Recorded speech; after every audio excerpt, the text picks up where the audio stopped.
Hello বন্ধুরা, কেমন আছেন সকলে? আশা করছি সকলে অনেক অনেক ভালো আছেন। তো বন্ধুরা, আমার জন্য আজকে একটা নতুন শাড়ি আনা হয়েছে। কেমন হয়েছে দেখুন শাড়িটা। আমার কাছে অনেক বেশি পছন্দ হয়েছে শাড়িটা। আজকের দিনটা আমার জন্য স্পেশাল দিন। আজ হচ্ছে আমার 20তম বিবাহ বার্ষিকী। একসঙ্গে 20টা বছর পার করে দিয়েছি, ভাবা যায়।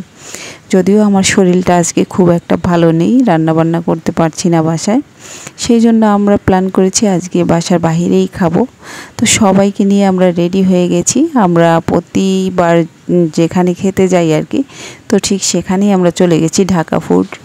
তো ঢাকা ফুডে চলে এসেছি, দেখতেই পাচ্ছেন এখানে আমরা মাঝে মাঝেই চলে আসি। তো এখন বাজে হচ্ছে রাত 10:30। আর আমরা এখানে যতবারই আসি একটু লেট করে আসি, কারণ দেরিতে আসলে হচ্ছে লোকজন কম থাকে, নিরিবিলি এখান থেকে খাওয়া দাওয়া করে ঠিক 12টার দিকে আমরা আবার বাসার দিকে রওনা দিয়ে দিই। তো এখানে এসে আমরা কেকটা কাটলাম, আর ওদিকে খাবারটা অর্ডার দেওয়া হয়েছে। খাবারটা রেডি হচ্ছে, ততক্ষণে আমরা একটু ছবি টবি তুললাম, মজা করলাম। সত্যি বলতে আমার শরীরটা একদমই ভালো নেই। তোমরা জানো আমি এর আগে ইন্ডিয়াতে গিয়েছিলাম, তো 2 মাস ছিলাম আমার বড় বোনের বাসায়। ওখান থেকে আমি আমার শারীরিক সমস্যা হয়েছে, সেই কারণে হচ্ছে চিকিৎসা করিয়েছি। আর বেড়াতেও গিয়েছি, কারণ আমি কখনো ইন্ডিয়াতে যাইনি। আর বড় বোনের যেহেতু ওখানে থাকে, আমার পিসিরা থাকে, আমাদের আত্মীয় স্বজন বেশিরভাগই হচ্ছে ইন্ডিয়াতে, তো কম বেশি 2-1জনের বাসায় বেরিয়েছি। অনেকটা সময় লেগে গেছে, আর চিকিৎসাও করে এসেছি।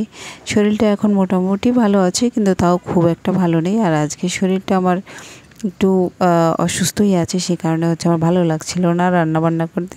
তাই আমরা প্ল্যান করে বাইরে এসেছি, আর এখানেই আমরা সব সময় খাই। তো আমাদের খাবার অর্ডার দেওয়া হয়ে গেছে, রেডিও হয়ে গেছে। আমরা এখন খাওয়া দাওয়া করবো। তোমরা ভালো থাকো, সুস্থ থাকো, সকলের জন্য শুভকামনা রইল। আর অবশ্যই আমাদের জন্য আশীর্বাদ করবে, সারাটা জীবন যেন স্বামী সন্তান নিয়ে এভাবেই আমরা ভালো কাটাতে পারি, আনন্দে কাটাতে পারি। Tata, bye bye. পরবর্তী আর একটা ভিডিওর অপেক্ষা করবে।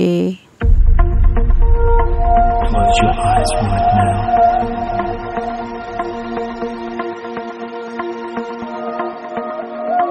This is perfectly normal.